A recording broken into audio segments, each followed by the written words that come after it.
Family continues to grieve the loss of a 13-year-old girl who was tragically killed in a fire in Baker County. This fire happened yesterday in a rural area of the county north of Glen St. Mary.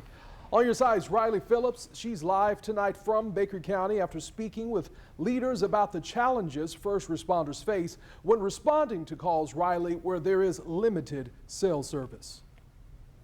Yes, we spoke with a woman yesterday who lives right next to the victim's RV. She says she and her husband, they were trying to call 911, but they couldn't get a signal. And that's actually why we're live here in front of the sheriff's office. We also couldn't get a signal by the home. And the director of emergency management for Baker County says that's common in parts of the county. And that's why he says people need to have a plan and know how to call 911 if there ever is an emergency. A life taken too soon. Avery Brown was just 13 years old when the camper she was living in caught fire. Her grandmother did not want to go on camera, but spoke with me over the phone. She says Avery was a special girl and the family is devastated.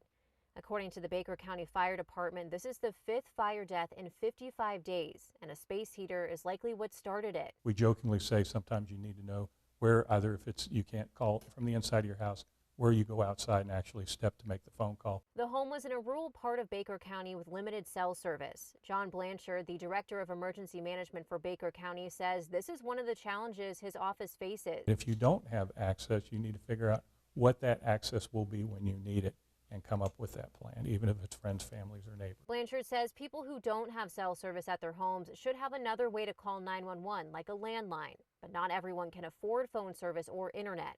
He says there are resources available for people who need help, including the Affordable Connectivity Program, which is a federal program that provides free phone service to low-income Americans. With the winter months approaching and the possibility of more people using alternative heat sources, Blanchard says it's a good time to come up with an emergency plan and practice it. When that adrenaline happens in you or your family member, you're going to forget what was said at the dinner table or around the living room.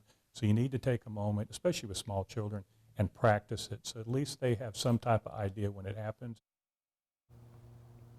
And the victim's family lost everything in this fire. A GoFundMe page has been set up to help pay for the funeral expenses.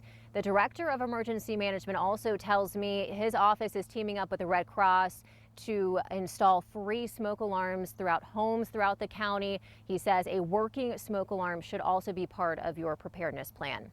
Live in Baker County, Riley Phillips, First Coast News on your side.